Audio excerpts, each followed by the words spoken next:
All right, I'm super glad you guys are here tonight. Just in case you still haven't gotten the memo, don't know who I am, that's totally fine. My name is Andrew. Just thought I'd throw that out there again. And it's so good to be able to gather together. Can anybody tell me, just shout out the name of the book that we've been going through the past couple of weeks? Okay. Yes, let's be a little bit more specific. The Bible is accurate, but which book of the Bible? Joshua. Thank you.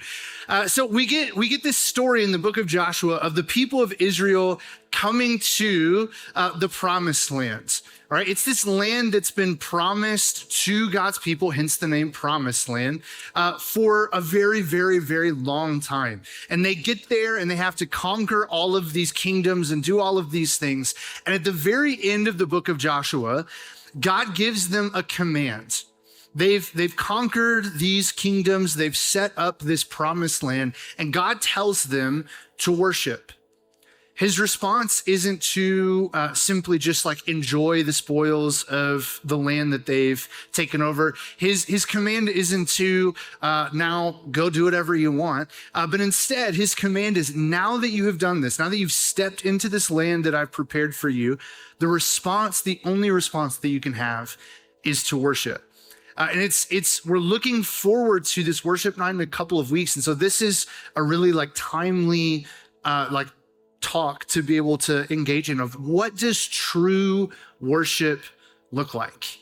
What does true worship look like? There's a story in the New Testament where Jesus meets a woman at the well, and it's this really beautiful, awkward interaction that Jesus has. But Jesus says that there's a time coming when my people will worship in spirit and in truth. And so when we talk about worship, and as we're going to be diving in tonight, we're going to do something a little different. We're going to be looking at a psalm. We're going to talk about what does it look like for us to worship in spirit and truth, even when things are difficult. Because in life, it's a lot easier when life is really good and you feel like there's a ton of blessings in your life to say, man, God, you're the best. Like, my life's great. Got a great life. School's going fine. I'm dating somebody. Sports are going great. I got good grades. I don't know. Fill in the blank of whatever it is that you do with your life. It's easy in those moments to be like, God, you're so good. This is awesome. I can worship in spirit and truth. I'll put my hands up at the right point in the song. But when things get hard, when life gets challenging, that's where worship becomes a lot more difficult. When life is difficult, it's hard for us to say, God, you're so good. God, you're worthy of my worship, even though everything in my life is a dumpster fire right now. It's really difficult to be able to do that. And so we're going to jump in and we're going to look at what does it look like to worship when life is hard. All right, there's a quote by an author I like a lot, and we're going to take a second. I just want you to think about this. He says this: what comes into our minds when we think about God is the most important thing about us. I'll say that again. What comes into our mind when we think about God is the most important thing about us. And what I want you to think about is when I think about God, what's the first thing that comes to my mind? Maybe some of your answers are typical. I know we don't really do Sunday school anymore, but good church kid answers, right? Good, kind, loving. And those are all great answers. But maybe when you say, when I say, what comes into your mind when you think about God, maybe the word that you would use to describe is angry. Maybe the word that you would use to describe him is distant or restrictive or unkind. And this quote is really causing us to start to think about who is it that God is? When I think about God, what is the first thing that comes into my mind? And for me, I go back to when I first was trying to figure out my faith when I was in high school, my senior year of high school. I sang in choir throughout high school. Please don't bully me. Choir is awesome. And so I sang in choir when I was in high school, and I was pretty good. I was in all state groups and things like that. But I got to perform with this group, and this is always a fun fact. If anybody ever asks me for a fun fact, this is always my number one choice. I was a part of a group that got nominated for a Grammy, which is pretty sweet. So I sang with this choir, this gospel choir, that was really, really, really good. And the year that I sang with them, they got to go like all around the world and perform. My mom wouldn't let me go, which I still hold against her. They went to Japan, they went to South Korea, they actually went to North Korea and performed. They were the first Christian group to ever go to North Korea, like legally, to be able to perform at this festival, which was pretty cool. And we sang this song that I remember vividly. And the chorus of the song that we would sing quotes this psalm that we're going to look at tonight. And throughout my life, when I have thought about who is God, these are the words that come into my mind, or the words of that song. I was trying to figure out, what does it look like to love Jesus? What does it look like to care about God? What does it look like to actually pursue my faith? And every time I would ask that question, I would be redirected to this psalm. So if you guys have your Bibles, it's on your phone or whatever, that's totally fine. You're going to flip with me. We're going to be looking at Psalm 3 tonight. Psalm 3. And Psalm 3 comes at the very beginning of the book of Psalms. And it opens up with this little note at the top. Before it even starts, before there's a verse or anything, it opens up with what they call a superscription, which is just a really fancy title for like a heading to the psalm. And it says this: a psalm of David when he fled from Absalom, his son. Now, Absalom is a pretty killer name, but he's not a great character in the Bible. Does anybody know who Absalom is? A couple of people. Very cool. Absalom is David's son. He's not like Solomon. He doesn't get a lot of airtime. We don't preach on Absalom very often. But Absalom was one of David's sons. And in 2 Samuel 15, Absalom overthrows David. He's David's kid, and he basically says, my dad is the worst. He's a terrible king. He's not good at what he does. No one respects him. So I'm going to overthrow him. And so in 2 Samuel, Absalom comes to David and drives him out of Jerusalem. This is King David that killed Goliath. This is King David that we've been hearing about on Sunday mornings, if you've been here, that's like brought all of the resources together to build the temple. This is the King David that we hear about all the time, and he's overthrown by his son. Now I want you to take a second and think to yourself, how would you feel if you were in David's shoes? Somebody shout out maybe some like emotional words that you'd be feeling if your son had just kicked you off your throne. Bad. Did you say bad or sad? Bad, yes, okay, that's absolutely true. Sad is also true. Angry, good. Betrayed, hurt, yep. Say that again. Okay, good talk. Surprised, yeah, absolutely. Upset. Yeah, heartbroken, anxious, concerns. Like there's so many emotional words we could use to describe how David is feeling. The reason that I asked that is because David is in this place. The psalm starts by telling us he's in this place of heartbreak, in this place where he's had everything stripped away from him, and he writes this psalm in response. And in the backdrop of this psalm, I'm going to come back to this, but I just want you guys to remember this. In 2 Samuel 7, so before he'd gotten exiled by his son, God makes David a promise. And the promise that God makes David is, your throne will endure forever. Your offspring, your children will sit on your throne forever. And then his son, I guess technically still his line, kicks him out of his throne. And David is now wandering in the wilderness, fleeing from his son and asking himself, what am I supposed to do? And this is the Psalms. So we're going to jump in verse 1 of Psalm 3. It says this: O Lord, how many are my foes? Many are rising up against me. Many are saying of my soul, there is no salvation for him in God. And so David finds himself in this place of being alone, of being isolated and without hope.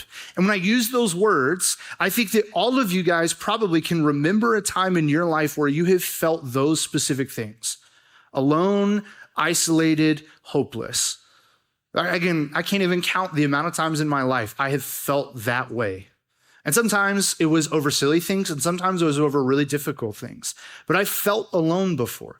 I felt isolated. I felt hopeless. And so we can put ourselves into David's shoes.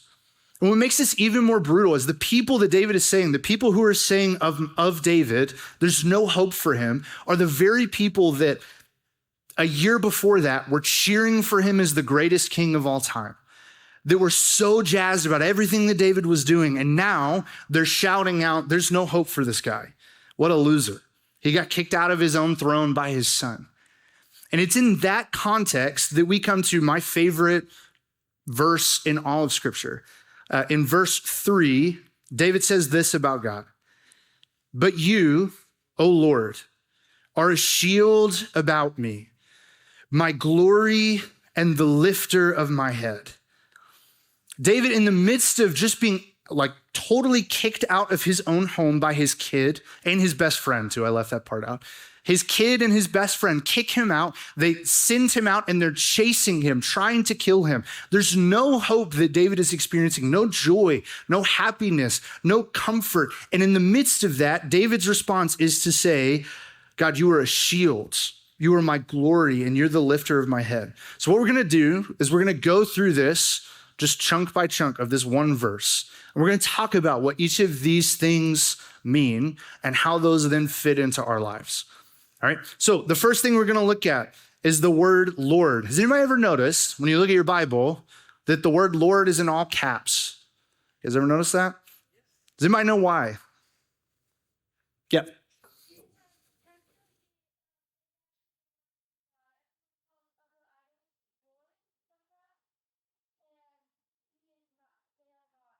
Good.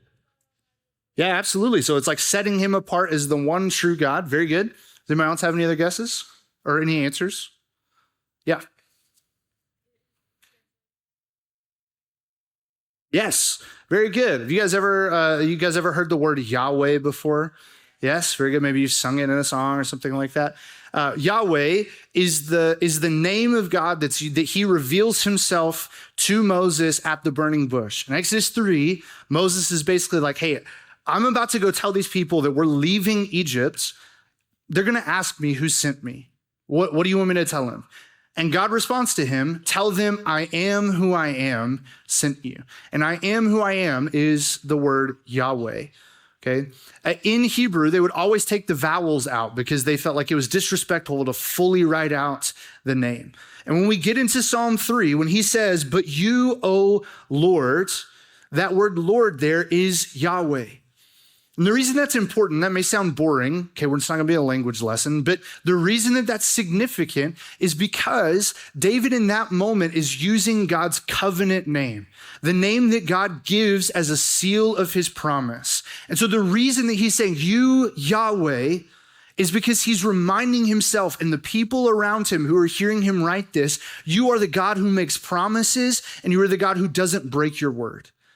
And so even though everything around me is on fire, I can trust that you will keep your promises to me.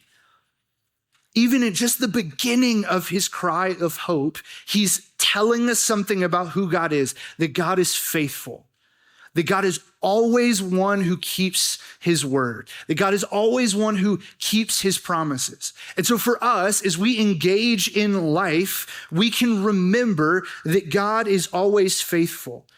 He is the same God who chose Abram, this random farmer in the middle of the wilderness. He's the same God that parted the Red Sea and led his people out of slavery. And he is the same God that when we are at our weakest is present with us. He makes promises and he's 100% of the time going to deliver on them. God is faithful always. Okay, second, he says, you, O Lord, are a shield about me. Can you might tell me, just shout out, what does a shield do? Protects you. Protects, right? Very good. Okay, if you've ever watched a movie or played a game or anything where you look at medieval, have you guys ever been into medieval times? Anybody? Oh man, it's really missing out on a core memory of my childhood. Medieval times is awesome. This is not in my notes, but you guys 100% should go to medieval times sometimes. This costs like $1,000. It's not really $1,000. It's really expensive, but Mike is laughing at me. It's like a dinner theater where you watch a bunch of guys fight each other and you scream and you cheer for other people to die. It's kind of like the gladiator pits. They don't really die, but anyways, medieval times is awesome.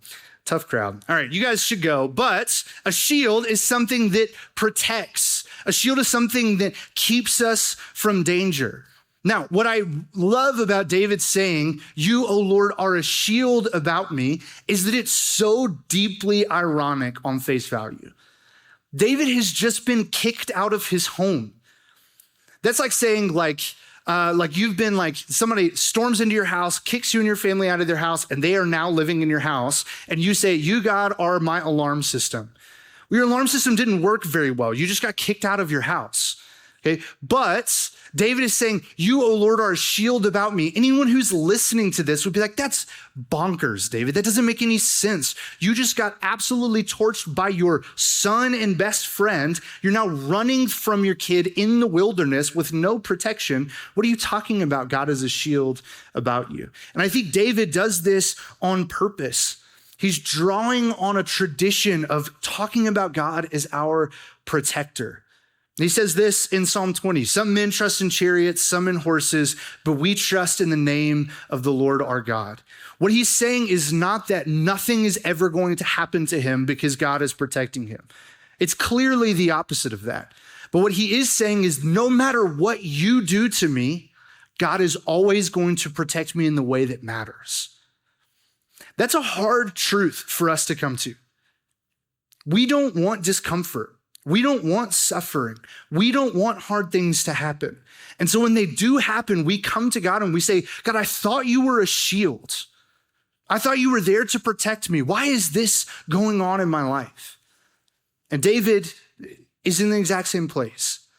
He's been kicked out of his home and he's asking, God, why is this happening? And he reminds himself in this moment, no matter what they take away, the thing that is truly important can never be taken from me. Jesus says something similar to this in Matthew, and he says, do not fear those who can kill the body, but cannot kill the soul.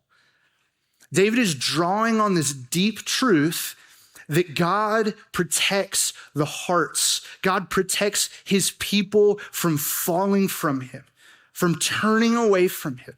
God protects us in a way that cares for us. Even though bad things are going to happen, God is a shield about us in a way that he protects our hearts. And that's a beautiful truth for somebody who's just been betrayed to cry out in prayer. But he does. He says, God, you are a shield about me. He knows who God is. He knows who his enemies are.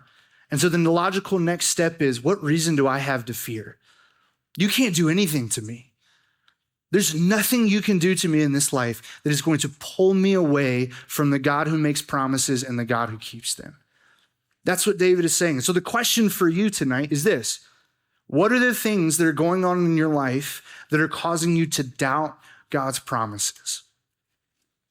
What are the things happening in your life that are causing you to look at God and lose trust that he is who he says that he is? I can think of 100 different things it could be in your life. It could be something going on at school, relational struggles. It could be mental health. It could be physical health. It could be a whole host of things. But what is causing you to lose trust that God will keep his promises? And in the midst of that, do what David does and remind yourself that God protects those he loves. It just doesn't always look like what we want it to. Okay, so that's the first. God is our shield. The second, he says, you are my glory. Now, glory in the Old Testament is a really funny word that actually means like weightiness. It means like the weightiness of someone's presence. It's like, for example, if you're standing in the room and the King of England walks in, the whole atmosphere of the room changes. Someone significant has just come in. That in the Old Testament is what they mean when they say glory.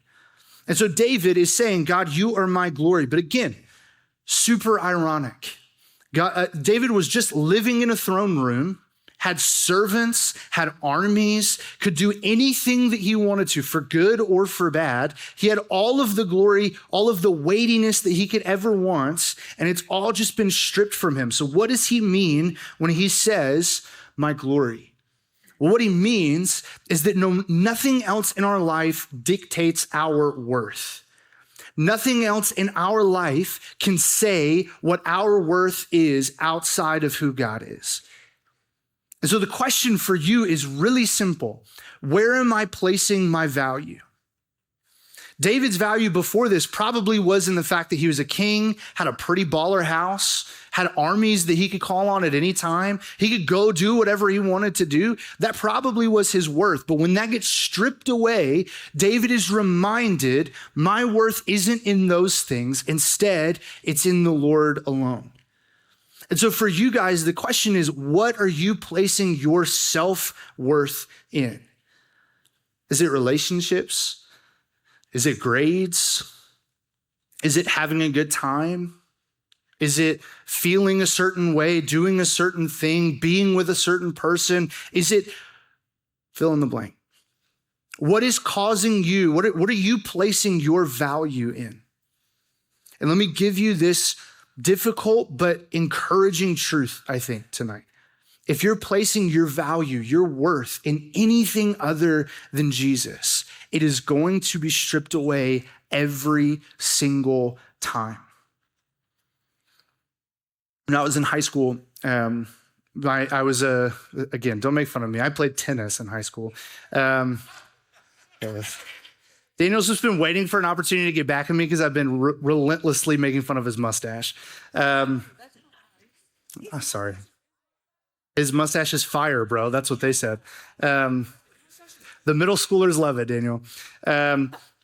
So I played tennis in high school, and I had just become a Christian my senior year, and I remember it was my senior year season, and I had this moment. We had this big rivalry game with another high school in town called Evans High School. I still hate Evans High School. I'm so far out of high school, but I still think about the Evans High School nights, and I just go, ugh. The worst. Anyways, we were playing them in tennis, and I had put all of my attention into practice, getting ready for this. They were pretty good. We were pretty good that year, and we lost. And I came home, and I felt like a piece of garbage for weeks because we lost because of me. I had maybe my worst match of the season. I played terribly, and I came home, and I was confronted with every ounce of worth that I had was put into the fact that I could hit a ball over a net, which is insane. And so that's a silly thing, but some of you guys are probably in that boat. Some of you, it probably is sports. It probably is music. It probably is grades. It probably is in a relationship or in stability or in comfort or in wealth or in success or whatever that might be for you. You're putting your worth in something else. Let David's story remind you tonight, if you're placing your worth in anything other than Jesus, it is going to be stripped away. Nothing is going to last. But the beauty of this is the worth that we find in Jesus is infinitely better than any sort of self-worth we could find in anything else. No matter what it is, no matter how good you are at whatever it might be, no matter how good the other person might be that you're finding your worth in, there is nothing better than Jesus. Nothing. I've tried a whole lot of things in my life to fill the void that Jesus takes up. And I've realized that there's nothing, no experience, no high, nothing that can fill what Jesus provides. The ultimate care and worth that we're able to find in him, no matter where it is, he is our glory. That is what David is getting at. And so the question, again, where are you finding your worth? Where is your glory? Where's your honor? Where's your reputation? Is it in how good you are or in what Jesus has done in your life? All right, third, he says that you're my shield, my glory, and the lifter of my head. Now, this is a weird one at first glance because you're like, what is that? What does that mean? But I think if we think about it, it makes sense. If you've ever done something, my parents used to love to tell me, I'm not mad at you, I'm just disappointed, which is always the worst thing to hear. And I was a jerk when I was younger, but still even me as a jerk was like, oh man, that sucks.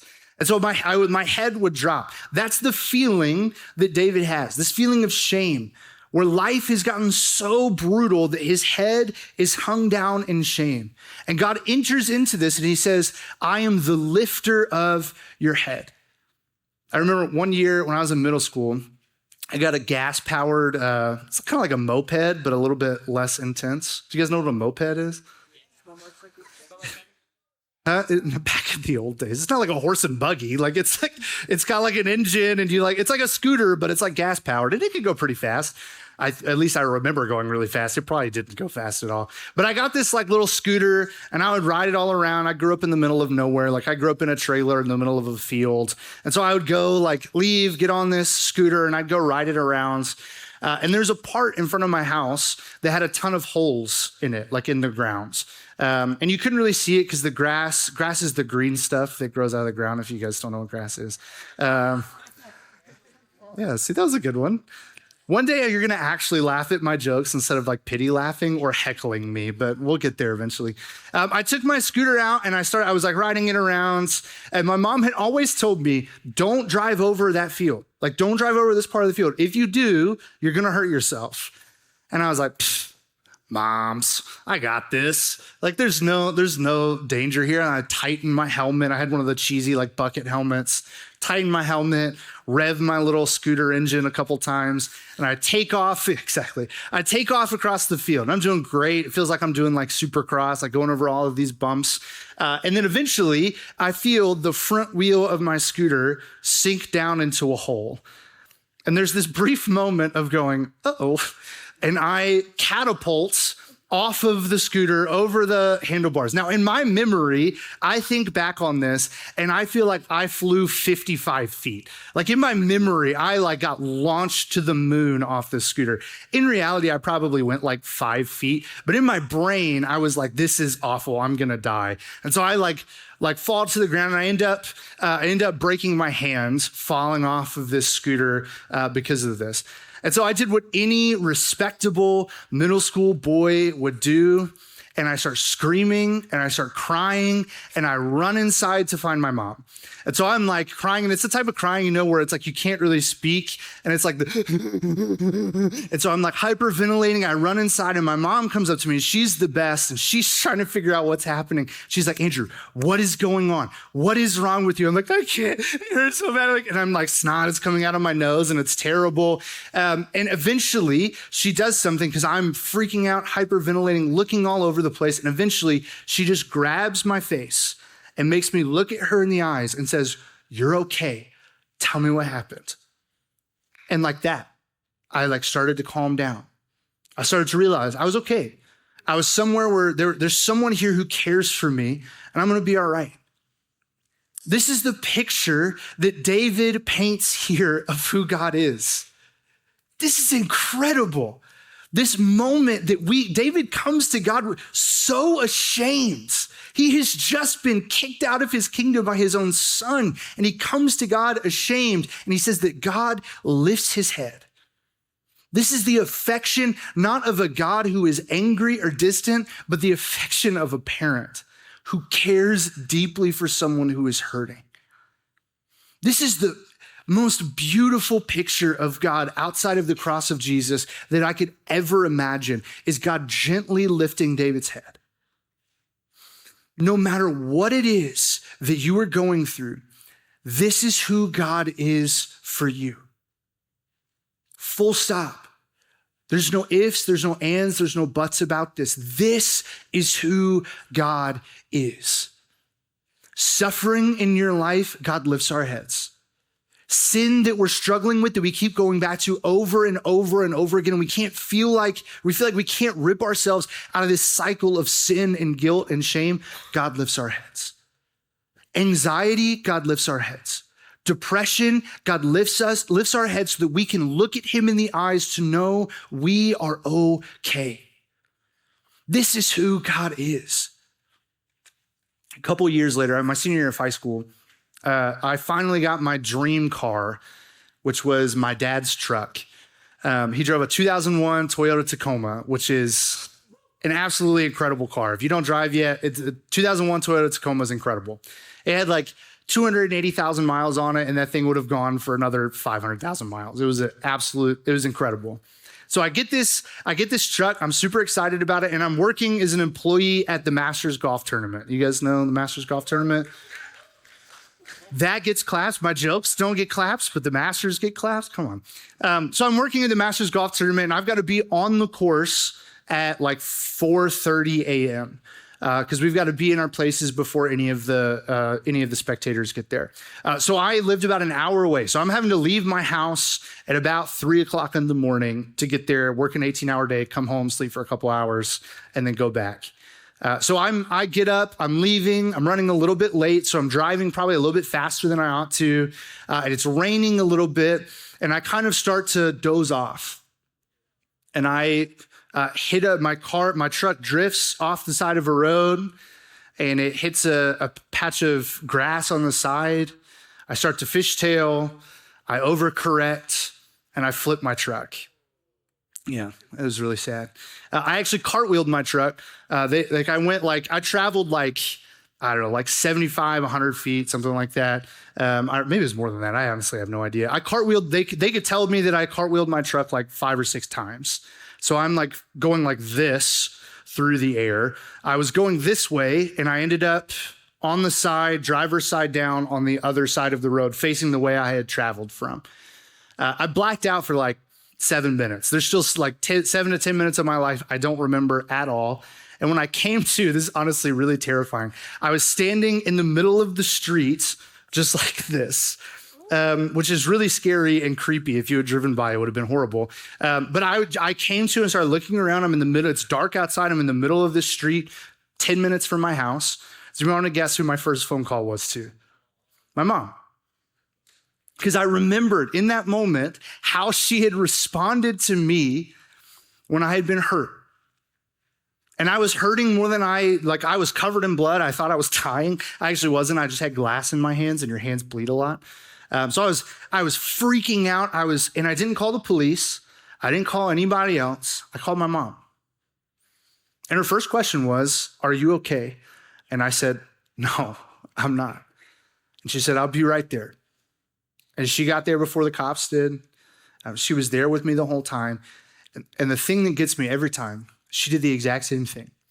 I thought she was going to be so pissed at me because I had wrecked the truck. The truck was totaled, like absolutely. The bed of the truck was bent up at a 90-degree angle. It was absolutely demolished. And I thought she was going to be upset with me that I had wrecked the truck. And so I'm like crying. It's my senior year of high school. Like things were going so well. And I had just wrecked this truck I'd waited so long for. And my mom does the same thing. She lifts my head. She tells me it's going to be okay. My first response was to run to her because I knew how she would respond. Friends, what would it be like if that's how we engaged with suffering in our lives?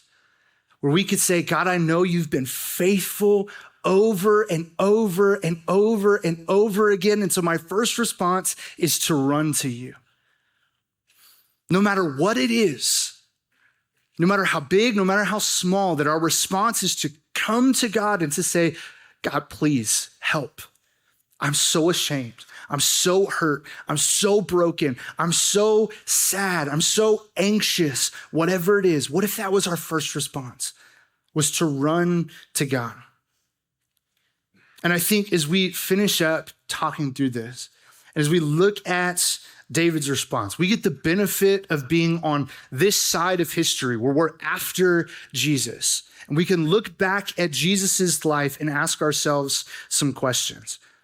As we look at Jesus, there's some real similarities here between David's situation and between what Jesus does for us. David cries out and says, "God, you are Lord, the one who keeps promises." Jesus fulfills those promises. "God, you are my shield against the enemy, against sin, against death." Who is the one who protects us from sin, from death, and from the enemy? It's Jesus. "God, you are my glory, my reputation. All of my worth is found in you." Who is the one that gives us the title Son of God, Daughter of God? It's Jesus. "God, you are the one who lifts my head." Romans 8:1 says there's no condemnation for those who are in Christ Jesus. We don't have to hang our heads in shame anymore because the ultimate act of bending down to lift our heads out of shame is Jesus coming to earth, dying on the cross, raising from the dead so that we could be brought out of the condemnation that our sins deserve. The fulfillment of all of these things where we look at who God is found in Jesus. And so would our first response be to run to him? Why are we running to anything else? There's no substance, there's no activity, there's no person who's gonna be able to comfort you or be with you in that moment that's gonna be able to help you more than the God who spoke and the mountains ripped out of the earth. And that God who became one of us so that he could be close to you. Why would we run to anything else? And so to go all the way back to my original question, what does worship look like when life is hard?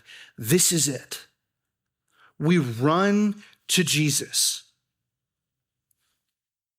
There's nothing else we can do. When suffering has our head hung low in shame, when sin feels like it's going to take over our lives, we run to Jesus.